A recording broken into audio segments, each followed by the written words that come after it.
Hello to all, मैं doctor Piyush Ranjan. आज हम लोग ब्रिटिश शासन काल के दौरान जो संवैधानिक विकास हुए उसके बारे में जानेंगे। वो भी इस संवैधानिक विकास में केवल 1773 के रेगुलेटिंग एक्ट के बारे में जानेंगे कि यह किन परिस्थितियों में इस एक्ट को लाना पड़ा ब्रिटिश संसद के द्वारा, क्या कारण थे, उस समय के वर्तमान परिस्थिति कैसे उत्तरदायी थी इस रेगुलेटिंग एक्ट को लाने के लिए।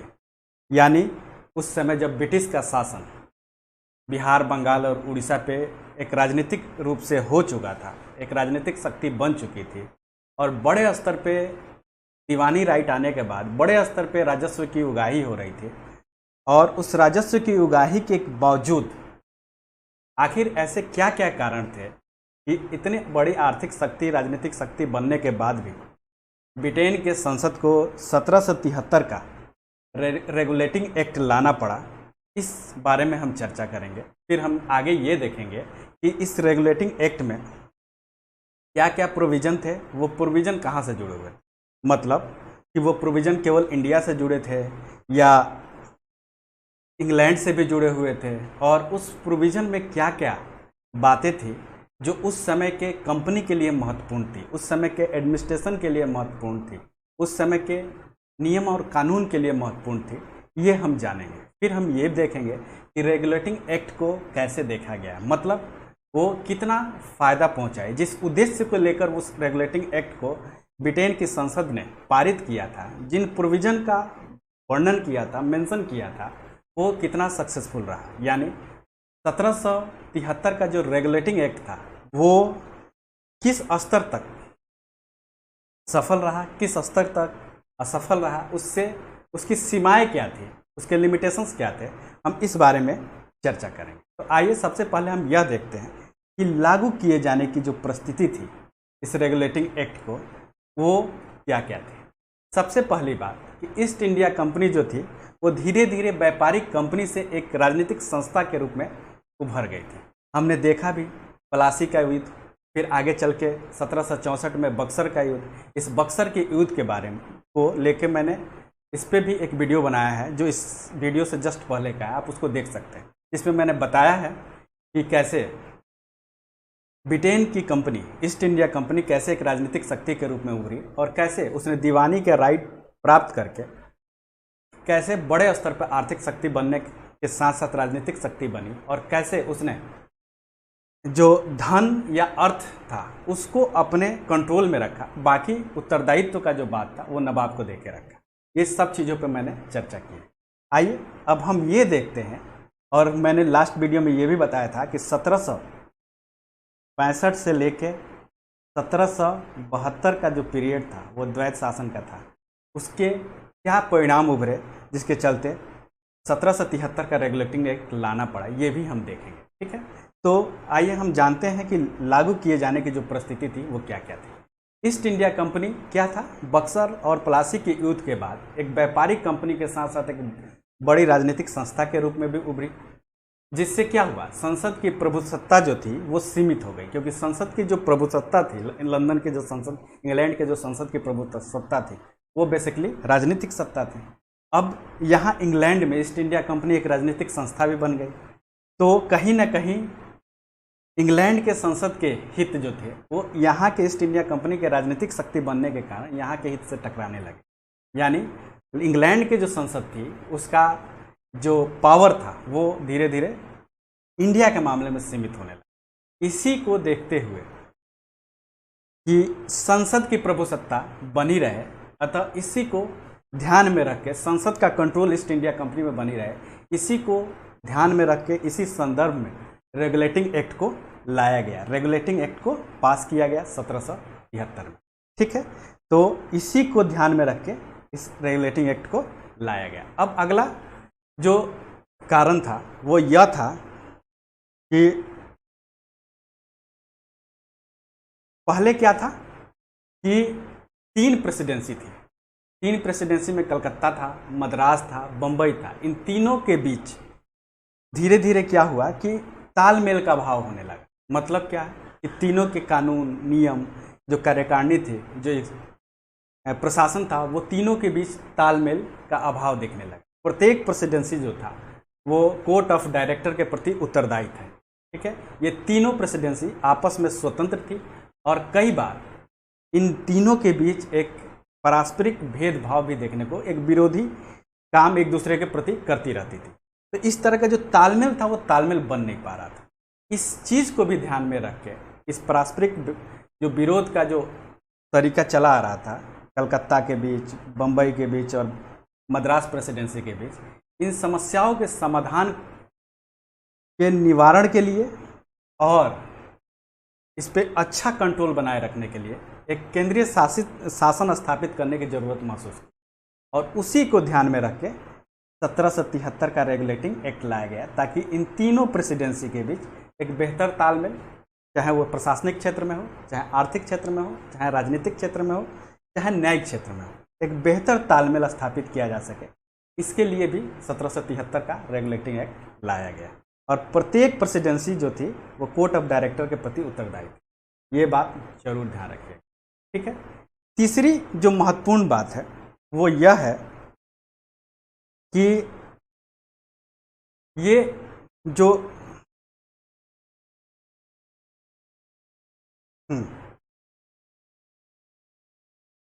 तीसरी जो महत्वपूर्ण बात है वह यह है कि इसके जो कर्मचारी थे, ईस्ट इंडिया कंपनी के जो कर्मचारी थे, वो भारत के शासकों और जनता से लूटा हुआ जो धन था, रिश्वत था, उपहार था, ये सब उससे प्राप्त करते थे और इसको इंग्लैंड ले जाते थे ये, और वहाँ नवाब की तरह ऐश्वर्यपूर्ण जिंदगी या विलासितापूर्ण जिंदगी जीते थे।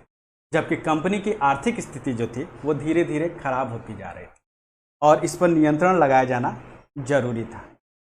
हुआ क्या था कि द्वैत शासन व्यवस्था जो 1765 से 1772 तक लागू की गई, इस व्यवस्था के तहत जो कंपनी के कर्मचारी थे, उन कर्मचारियों ने खुद का धन बहुत बनाया, खुद के पैसे खूब कमाए, चाहे वो रिश्वत के रूप में हो या उपहार के रूप में हो या बिजनेस के रूप में। उससे कंपनी को, ईस्ट इंडिया कंपनी को कोई फायदा नहीं पहुंचा। अधिकारी, इसके जो कर्मचारी थे वो तो अमीर होते गए, खूब पैसा कमाते गए, लेकिन जो ईस्ट इंडिया कंपनी थी उसकी स्थिति खराब होती चली। इसका नुकसान यह हुआ कि इन कंपनी की खराब स्थिति के कारण अब इंग्लैंड के संसद को यह जरूरी हो गया था कि कंपनी को इस बदतर, आर्थिक रूप से जो बदतर कंडीशन हो गई थी उससे उबारा जाए। और इसके लिए जरूरी क्या था कि कंपनी के जो कर्मचारी हैं उनको कंट्रोल किया जाए और कंपनी के फायदे के लिए कुछ नियम और कानून बनाया जाए। और इसी उद्देश्य से 1773 का रेगुलेटिंग एक्ट लाया गया। ठीक है, तो इस चीज़ को भी ध्यान में रखते हुए 1773 का रेगुलेटिंग एक्ट लाया गया। 1772 में तो आर्थिक अस्थिरता इतनी बढ़ गई थी कंपनी की कि वह दिवालिया होने की स्थिति में आ गई थी। 1772 में ही ब्रिटिश सांसद ने कंपनी को अनेक कामों के जांच के लिए एक प्रवर समिति भी बनाई और एक गुप्त समिति भी बनाई। यह प्रवर समिति या गुप्त समिति इसलिए बनाई गई कि यह देखना कंपनी की संसद के लिए महत्वपूर्ण हो गया था कि यह ईस्ट इंडिया कंपनी जो बिजनेस करने के लिए गई है, जो व्यापार करने के लिए गई है, उसका तो हालत खराब हो रहा है आर्थिक रूप से, और कर्मचारियों की स्थिति दिन पर दिन बेहतर होती जा रही है, वो ज़्यादा से ज़्यादा धन कमा रहे हैं। तो ये असंगति जो थी आर्थिक विकास के क्षेत्र में, उनके कंपनी के विकास के क्षेत्र में, उसकी जांच पड़ताल के लिए जो जांच कमेटी बनाई गई वो एक प्रवर समिति बनाई गई और एक गुप्त समिति नियुक्त की गई ताकि वो इसका जांच पड़ताल कर सके। ठीक है, और उसी समिति के रिपोर्ट के आधार पर इस 1773 के रेगुलेटिंग एक्ट को लाया गया ताकि वह इस विसंगति को दूर किया जा सके। हम एक चीज़ और देखते हैं कि 1765 में बंगाल को, जिसके बारे में अभी मैंने चर्चा की है और पहले भी चर्चा कर चुका हूँ, लेकिन चूंकि इस टॉपिक को ओवरऑल समझने के लिए एक बार फिर से चर्चा कर रहा हूँ कि 1765 में बंगाल की दीवानी जो है वो ब्रिटिश कंपनी को प्राप्त हुई और 1767 में कंपनी पर यह नियंत्रण लगाया गया कि वह 4 लाख पाउंड जो ब्रिटिश पाउंड था वो सरकार को प्रति वर्ष भेजे। लेकिन कंपनी की हालत इतनी खराब थी कि उसने बहुत सारे छूट मांगे और इसके साथ ही साथ उसने क्या किया, उसने वहाँ के इंग्लैंड के जो मेन बैंक था, बैंक ऑफ इंग्लैंड, उससे 14 लाख पाउंड का, ब्रिटिश पाउंड का ऋण मांगा। ठीक है, 14 लाख ब्रिटिश पाउंड का ऋण मांगा ताकि वह संसद के ब्रिटिश सरकार के को प्रति वर्ष 4 लाख ब्रिटिश पाउंड भेज सके। यानी ईस्ट इंडिया कंपनी जो यहाँ व्यापार के लिए आई थी, जो व्यापार के उद्देश्य को ध्यान में ही अपने रख के अपने राजनीतिक शक्ति को बढ़ा रही थी, उसका कमाई या मुनाफा इतना नहीं हो पा रहा था कि वो प्रति वर्ष 4 लाख पाउंड ब्रिटिश सरकार को दे सके। तो उसकी हालत इतनी खराब हो गई थी कि उन्होंने एक तो ब्रिटिश सरकार से छूट मांगी कि 4 लाख पाउंड में जो वार्षिक हमको देना है उसको छूट दी जाए, और दूसरी तरफ उसके डायरेक्टर ने, कंपनी के डायरेक्टर ने बैंक ऑफ इंग्लैंड से 14 लाख पाउंड का ऋण मांगा ताकि यह ज़रूरत को पूरा किया जा सके। तो इस तरीके से ये सारी जो परेशानियां थी, इन परेशानियों को ध्यान में रखते हुए उसको नियंत्रण करने के लिए, उसको कंट्रोल करने के लिए ब्रिटेन के संसद ने क्या किया, 1773 में रेगुलेटिंग एक्ट पास किया। डायरेक्टरों ने यह 14 लाख पाउंड का ऋण मांगा था। ठीक है, अब गुप्त समिति ने जो प्रतिवेदन दिया जिसके लिए यह बनाई गई थी कि भाई ईस्ट इंडिया कंपनी की स्थिति इतनी खराब क्यों होती जा रही है, इसको ध्यान में रखते हुए गुप्त समिति ने जो प्रतिवेदन प्रस्तुत किया, उस प्रतिवेदन के फलस्वरूप लॉर्ड नॉर्थ ने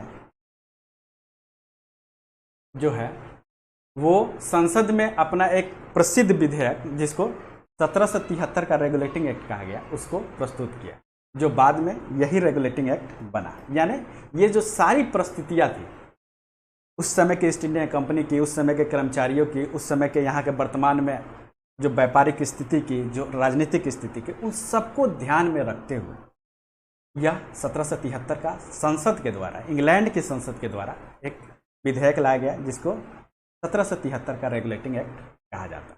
ठीक है, और यह कंपनी के भारतीय प्रशासन पे संसदीय नियंत्रण की दिशा में एक महत्वपूर्ण कदम था।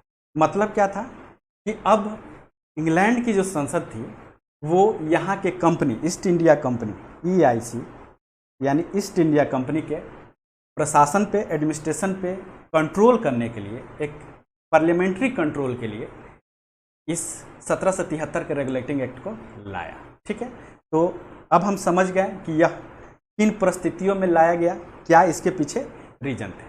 ठीक है, अब आइए हम देखते हैं कि इस रेगुलेटिंग एक्ट के जो प्रोविजन है वो क्या क्या थे। ठीक है, इस रेगुलेटिंग एक्ट के प्रोविजन के बारे में चर्चा करेंगे। तो हम क्या देखते हैं कि इस रेगुलेटिंग एक्ट के 2 तरह से इसके प्रोविजन किए गए। मतलब क्या था कि कंपनी की जो गतिविधियां थी वो कहाँ से जुड़ी हुई थी, इंग्लैंड से भी जुड़ी हुई थी और इंडिया से भी जुड़ी हुई थी। तो इंग्लैंड और भारत दोनों जगह के ईस्ट इंडिया कंपनी की गतिविधियों को ध्यान में रखते हुए यह प्रावधान लाया गया। ठीक है, मतलब क्या था, इंग्लैंड और भारत दोनों जगह के ईस्ट इंडिया कंपनी की गतिविधि को कंट्रोल करने के लिए, पार्लियामेंट्री कंट्रोल के लिए यह रेगुलेटिंग एक्ट लाया गया। ठीक है, इस अधिनियम में कुछ ऐसे उपबंध थे जिसका प्रवर्तन जो है वो इंग्लैंड में किया जाना था, जिसको वहाँ पे इस प्रोविजन के, इस एक्ट के कुछ प्रोविजन ऐसे थे जिसको इंग्लैंड में लागू किया जाना था, और कुछ ऐसे प्रोविजन थे जिसको भारत में ईस्ट इंडिया कंपनी पे लागू किया जाना था। मतलब इस प्रोविजन के 2 पार्ट को देखा जा सकता है, जो इंग्लैंड में लागू किया गया और जो भारत में लागू। अब आइए हम इंग्लैंड के प्रोविजन को देखते हैं। तो इंग्लैंड में जो प्रोविजन किया गया उसके बारे में अगर हम देखें तो हम क्या देखते हैं कि देखिए, इस अधिनियम के द्वारा इंग्लैंड में कोर्ट ऑफ प्रोप्राइटर में वोट देने का जो अधिकार था उन लोगों को मिला जो चुनाव से कम 1 वर्ष पहले 1000 पाउंड के शेयर धारक थे या 1000 पाउंड के मालिक थे। यह प्रोविजन पहले कितना था, पहले था 500 पाउंड। जो 6 महीना पहले तक, चुनाव से 6 महीना पहले तक अगर 500 पाउंड के शेयर होल्डर थे या मालिक थे, उनको वोट डालने का, चुनाव में वोट डालने का अधिकार था। लेकिन यह इस प्रोविजन के द्वारा, रेगुलेटिंग एक्ट के द्वारा इसको बदल दिया गया। अब क्या था, अब 1000 पाउंड के जो मालिक होंगे वही चुनाव में वोटिंग कर सकते हैं। ठीक है, और वो भी 1 साल पहले तक। ये नहीं कि चुनाव से 1 दिन पहले, 10 दिन पहले आपके पास 1000 पाउंड आ गए तो आप वोट डाल सकते हैं। नहीं, कम से कम 1 साल पहले से ऐसा हो तब आप वोट डाल सकते हैं। पहले क्या प्रावधान था 1773 के रेगुलेटिंग एक्ट से पहले कि 500 पाउंड अगर आपके पास 6 महीना पहले से बना हुआ है तो आप वोट डाल सकते हैं। देखिए ये प्रोविज़न क्यों बनाया गया। देखिए यहाँ ईस्ट इंडिया कंपनी के जो कर्मचारी थे, मामूली थे, इनको यहाँ नौकरी के लिए भेजा गया था, लेकिन ये चूँकि यहाँ उपहारों के माध्यम से, व्यापार के माध्यम से, रिश्वत के माध्यम से बहुत ज़्यादा धन कमा के वहाँ विलासित बहुत ही लग्जरियस लाइफ जीने लगे थे, इनके पास बहुत पैसा हो गया था, तो धीरे धीरे इनके पास ये वोटिंग का अधिकार भी आ गया। तो इनके वोटिंग के अधिकार को कंट्रोल करने के लिए ब्रिटिश के संसद के द्वारा इस तरह का प्रोविज़न लाया गया, और वो लाया किसके द्वारा गया, रेगुलेटिंग एक्ट 1773 के द्वारा। ठीक है, अब चुनाव लड़ने के लिए जो पहले 1000 पाउंड होना आवश्यक था, वो अब कितना हो गया, 2000 पाउंड हो गया। मतलब वोटिंग देने के लिए कम से कम 1000 पाउंड होना चाहिए, और चुनाव लड़ने के लिए 2000 पाउंड के शेयर होल्डर होने चाहिए, तभी आप इंग्लैंड में चुनाव लड़ सकते थे।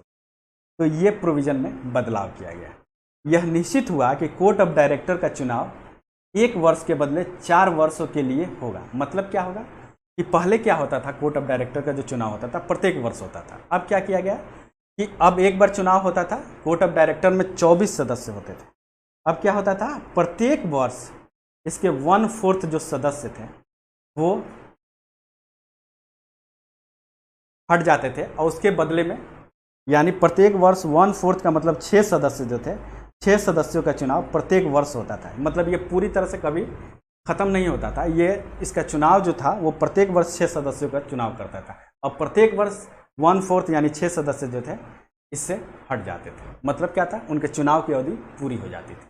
तो इस तरीके से इसमें इंग्लैंड के लिए जो प्रावधान किए गए यही किए गए। इसमें क्या था कि यह उपबंध किया गया, यह प्रोविज़न किया गया कि कुल संख्या का चतुर्थांश यानी 1/4 जो है वो प्रति वर्ष अवकाश लेंगे, और 1/4 जो है प्रति वर्ष जो डायरेक्टर हैं कोर्ट ऑफ डायरेक्टर के, उसके लिए लगभग 6 सदस्य जो होंगे, 1/4 यानी 6 सदस्य जो होंगे वो प्रति वर्ष उनका चुनाव होगा, और 6 सदस्य प्रति वर्ष अवकाश प्राप्त करेंगे। ठीक है, जैसे कि यहाँ के राज्यसभा में भी होता है, प्रत्येक 2 वर्ष के बाद वो लोग हटाए जाते हैं। तो उसी तरीके का यहाँ प्रोविज़न किया गया।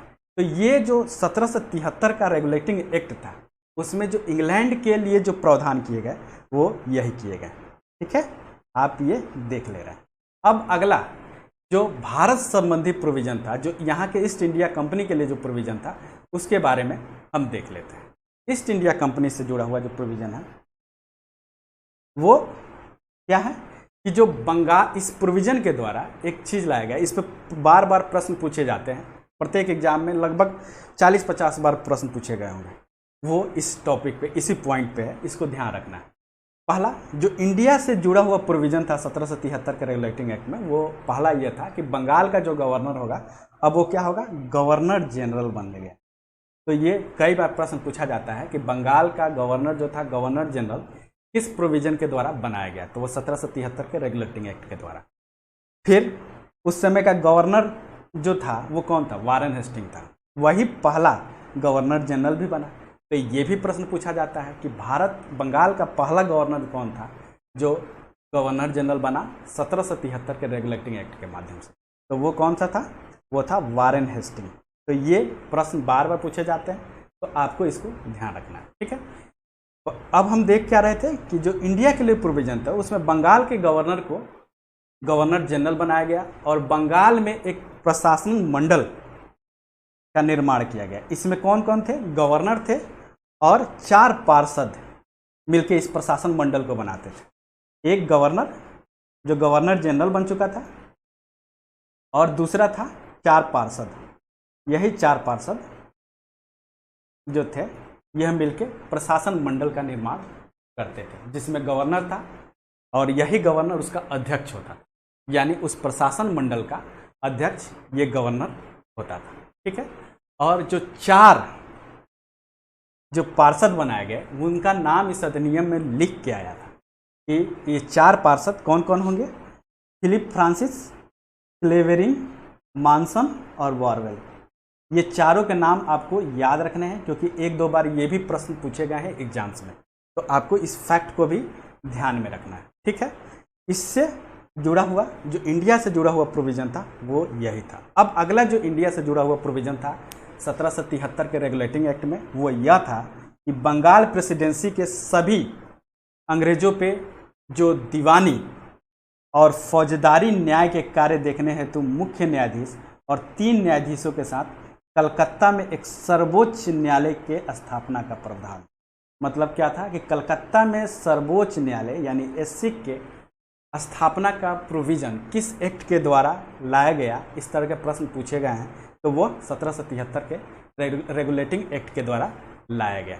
ये आपको ध्यान रखना है। तो इससे दूसरा जो प्रोविज़न किया गया वो क्या किया गया कि कोलकाता में एक सर्वोच्च न्यायालय होगा और यह सर्वोच्च न्यायालय में एक मुख्य न्यायाधीश होगा और 3 उसके सहयोगी न्यायाधीश होंगे। और यह क्या है, यह सभी अंग्रेजों पे दीवानी और फौजदारी न्याय का कार्य देखेगा। ठीक है, तो इंडिया से जुड़ा हुआ जो प्रोविज़न था वो हमने देख लिया कि इसमें क्या क्या प्रोविज़न किए गए हैं।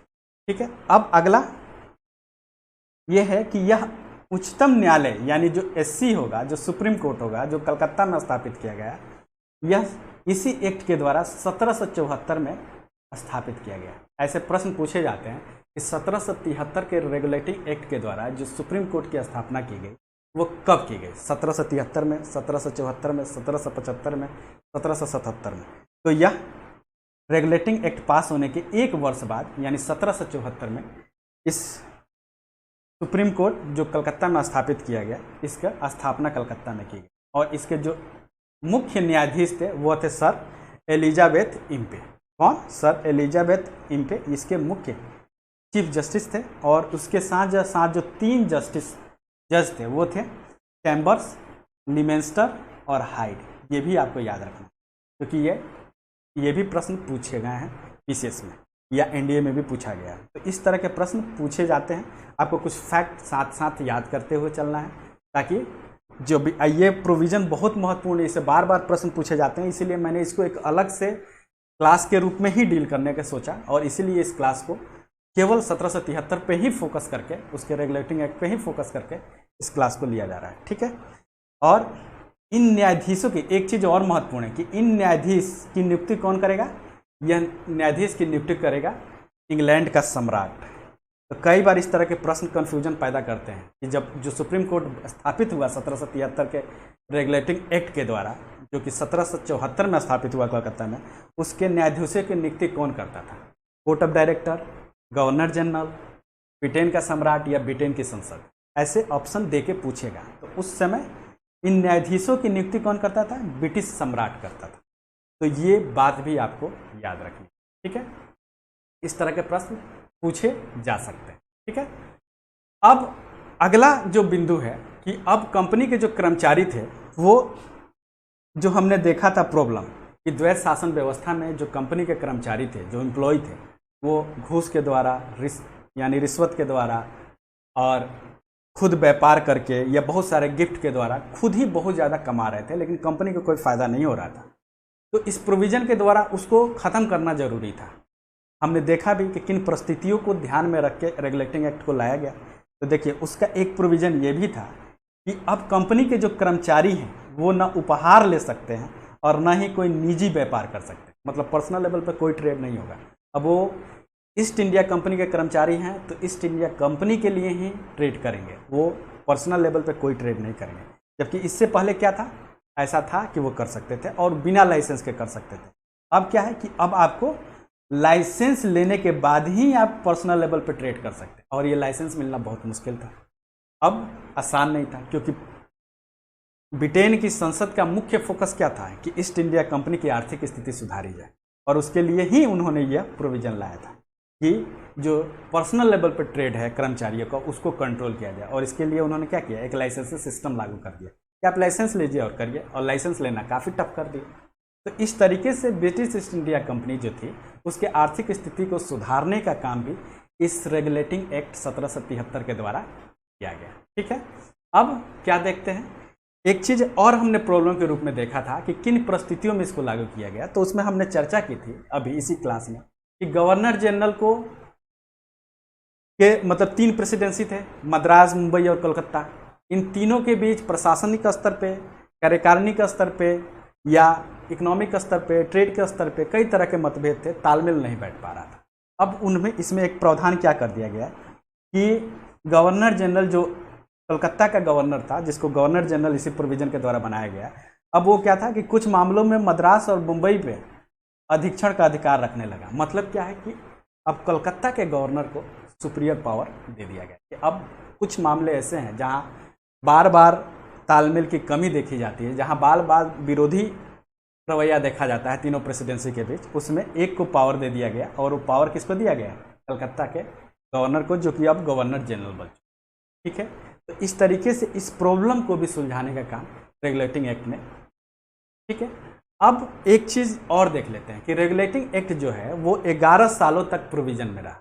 फिर जाके 1784 में पिट्स इंडिया एक्ट आया और फिर उसमें बहुत सारे प्रावधान आए जो इसके स्थान पे आए या इसके प्रभाव को कम करके एक नए तरीके से संसद के द्वारा ईस्ट इंडिया कंपनी के काम को कंट्रोल करने की कोशिश की गई, जो समय के डिमांड के हिसाब से लाया गया था। ठीक है, तो आइए अब देख लेते हैं कि इस रेगुलेटिंग एक्ट ने क्या वाकई में बहुत सारे फायदे, जिस उद्देश्य से इसको लागू किया गया था, जिस उद्देश्य से ब्रिटेन के संसद में लाया गया था और इसके प्रोविज़न को लाया गया था, क्या वाकई में उसने अच्छे से काम किया या इसकी भी कुछ लिमिटेशंस थे या इसकी भी कुछ सीमाएं थी, उसको भी जान लेते हैं। ठीक है, तो अब क्या है रेगुलेटिंग एक्ट की सीमाएं। रेगुलेटिंग एक्ट के अनेक दोष थे, वह एक अधूरा काम या अस्पष्ट बातों से भरा हुआ था। मतलब जो बहुत सारे प्रॉब्लम थे जिसको ध्यान में रख के इस ब्रिटेन की संसद ने रेगुलेटिंग एक्ट को लाया, वो पूरी तरह से सफल नहीं रहा। इसमें बहुत सारे काम को अधूरा छोड़ दिया गया और बहुत सारे बातों को अस्पष्ट रखा गया, जिसको लेके बाद में कन्फ्यूजन भी हुआ। ठीक है, एक चीज़ जो महत्वपूर्ण है वो यह था कि कार्यकारिणी में जो कानून बनता था उसे सुप्रीम कोर्ट में पास करवाना या अनिवार्य था, और जो कार्यकारिणी के द्वारा जो गवर्नर और उसके जो 4 सदस्य थे उसके द्वारा जो कानून बनाया जाता था, उस कानून को सुप्रीम कोर्ट में पास कराना जरूरी। और इस बात पे लेके सुप्रीम कोर्ट और गवर्नर जनरल की जो काउंसिल थी, उन दोनों के बीच बराबर मतभेद या तालमेल नहीं हो पाना जैसी प्रॉब्लम हमेशा बना रहा है। ठीक है, अतः इन दोनों के बीच हमेशा खींचातानी बनी रही। तो जो जिस उद्देश्य से इसको लाया गया था वो उद्देश्य भी ये पूरा नहीं कर रहा था। इसके अंदर कुछ अधूरे काम या अस्पष्ट प्रावधान जो थे वो इसके लिए प्रॉब्लम बनने लगे। उसमें एक था सुप्रीम कोर्ट और गवर्नर जनरल के बीच जो प्रावधान होते थे, जो कानून होते थे, उनको लागू करवाने को लेकर खींचा था।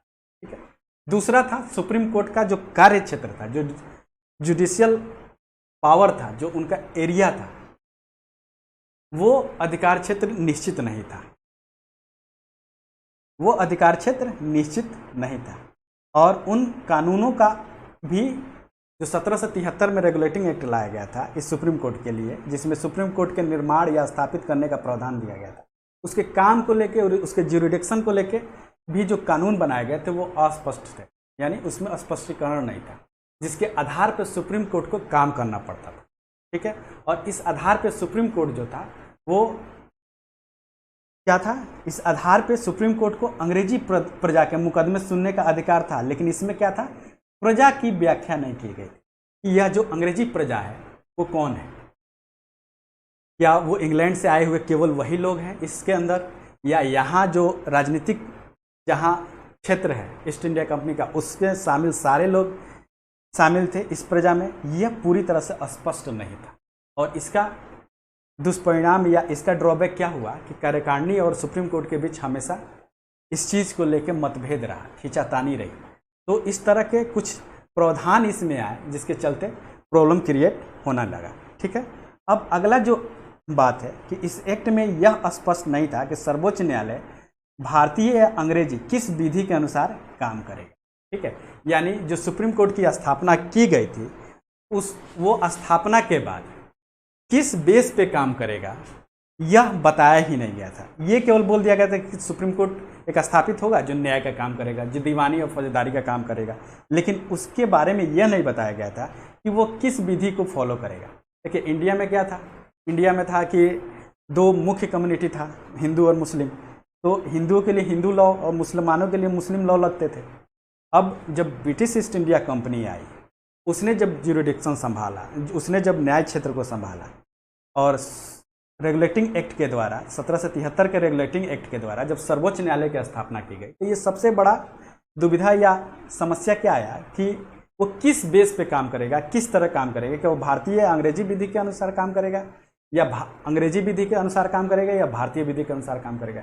ये महत्वपूर्ण था और ये इस रेगुलेटिंग एक्ट के द्वारा स्पष्ट नहीं किया गया। तो इसको लेके भी दुविधाएं क्रिएट हुई, इसको लेके भी अनिश्चितताएं क्रिएट हुई और ये रेगुलेटिंग एक्ट की एक सीमा थी। ठीक है, इसी एक्ट में यह स्पष्ट नहीं किया गया कि यह किस विधि के तहत काम करेगा। दूसरा चीज़ कि मुंबई और मद्रास जो था वो पूरी तरह से नियंत्रण में नहीं था। जैसे कि हमने अभी कुछ देर पहले देखा कि जो कलकत्ता के गवर्नर थे, जिनको गवर्नर जनरल बना दिया गया इस एक्ट के द्वारा, उनको कुछ जो प्रावधान थे कलकत्ता, मद्रास और मुंबई के, उस पर कंट्रोल करने का अधिकार दे दिया गया और कुछ पे नहीं दिया गया। इससे क्या हुआ कि मुंबई और मद्रास की जो प्रेसिडेंसी थी वो अपूर्ण रूप से नियंत्रित है। मतलब कुछ मामलों में बंगाल के गवर्नर जनरल को पावर था, कुछ मामलों में नहीं था, यानी वो अपूर्ण रूप से नियंत्रित हो रही थी, जिसके चलते भी एक और भी प्रॉब्लम ये क्रिएट हुआ कि और भी तालमेल बनना मुश्किल हो गया। मतलब तीनों के बीच, तीनों प्रेसिडेंसी के बीच अब एक नियंत्रण, एक तालमेल स्थापित होना मुश्किल हो गया। आपात स्थिति में क्या था कि वे गृह सरकार से अनुमति प्राप्त कर अपनी इच्छा अनुसार काम कर सकते। वो कब स्थिति में? इमरजेंसी में। लेकिन ये क्या था? ये एक पूरी तरह से परिभाषित तरीके से इन नियमों को या कानून को नहीं बनाया गया था, इन प्रावधानों को नहीं बनाया गया था। इससे भी आगे चल के बहुत सारे दिक्कतें आई, बहुत सारे प्रोविज़न में दिक्कत आने लगी। जब ये लागू हुआ तब हमने देखा कि इसमें बहुत सारे इसके प्रोविज़न के कारण दिक्कत आ रही है। फिर अगला है रेगुलेटिंग एक्ट की जो सीमाओं में, वह है कंपनी के ऊपर संसद का जो नियंत्रण था वो भी अस्पष्ट तरीके से था, यानी अस्पष्ट यानी अपरिभाषित तरीके से नियंत्रण किया गया था।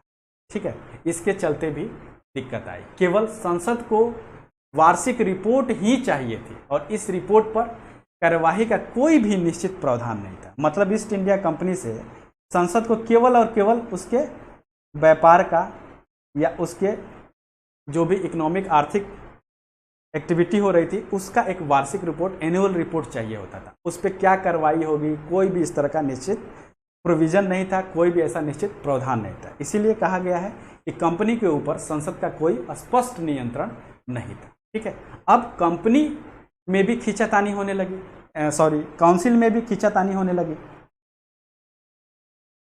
जो 4 गवर्नर थे और 4 मेंबर थे, उन लोगों में भी जब किसी कानून को लेके, किसी प्रशासनिक नियम को लेके जब चर्चा होती थी, लाने की बात होती थी, तो उन चारों लोगों में भी तालमेल बैठाना बहुत मुश्किल हो गया था।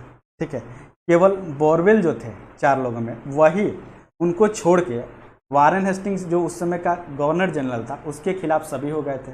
इससे क्या होगा, जो प्रशासनिक स्तर, जो प्रशासन देखने की जिम्मेदारी थी जिस गवर्नर जनरल और उसके काउंसिल पे, उसमें ही इतना ज़्यादा मतभेद हो गया था कि 5 मेंबर का जो ये प्रशासनिक मंडल था, जो व्यवस्था थी, उसमें 4 लोग इसके खिलाफ थे, 3 लोग खिलाफ थे। वारेन हेस्टिंग और वारवेल ही एक दूसरे के साथ थे।